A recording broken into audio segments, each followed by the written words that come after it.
इंद्रायणी तीरावरच्या वसलेली आळंदी नगरी आज संत ज्ञानेश्वर महाराजांच्या पालखी सोहळ्यासाठी सज्ज झालेली आहे। मी सध्या संत ज्ञानेश्वर महाराजांच्या मुख्य मंदिराच्या प्रवेशद्वारावर आहे आणि आपण जर पाहिलं तर या प्रवेशद्वाराला आकर्षक फुलांची आरास केलेली आहे आणि त्याबरोबरच जर आपण या ठिकाणी पाहिलं तर विठ्ठल रुक्मिणीची जी प्रतिकृती साकारलेली आहे त्याला देखील आकर्षक फुलांची आरास या ठिकाणी करण्यात आलेली आहे। हा मुख्य प्रवेशद्वार असला तरी सुद्धा आपण जर पाहिलं तर कडेकोट सुरक्षा जी आहे ती पोलिसांकडून ठेवण्यात आलेली आहे। आपण काल जर देहूमध्ये पाहिलं होतं तर काहीसा गोंधळ जो आहे तो प्रवेशद्वारावर आपल्याला पाहायला मिळाला होता। मात्र आज पोलीस जे आहेत ते अगदी स्पेशल ब्रांच असतील, क्यूआरटी असेल, स्थानिक पोलीस स्टेशन असतील किंवा अगदी सगळे वरिष्ठ अधिकारी जे आहेत ते या ठिकाणी तैनात करण्यात आलेले आहेत। काल देहूमध्ये आपल्याला सगळ्यांना माहिती आहे की मुख्यमंत्री देवेंद्र फडणवीस हे माध्यमांची प्रतिक्रिया देत असताना त्या ठिकाणी ड्रोन सुद्धा पडला होता, त्यामुळे आज जी सुरक्षा आहे ती आपल्याला या ठिकाणी कडेकोट करण्यात आल्याचं पाहायला मिळतंय।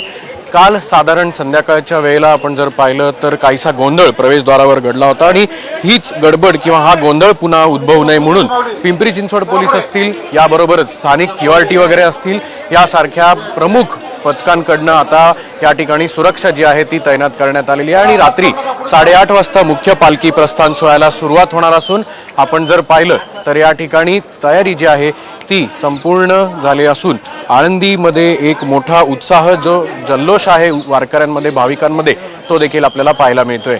कॅमेरामन सुमित भोसलेसह अक्षय बडवे, साम टीव्ही न्यूज, आळंदी। देश विदेशातील प्रत्येक घडामोडींचे लाईव्ह अपडेट मिळवण्यासाठी आता साम टीव्हीच्या सर्व सोशल मीडिया प्लॅटफॉर्मला लाईक, फॉलो आणि सबस्क्राईब करा। तसंच सर्व नोटिफिकेशनसाठी बेल आयकॉन प्रेस करायला विसरू नका।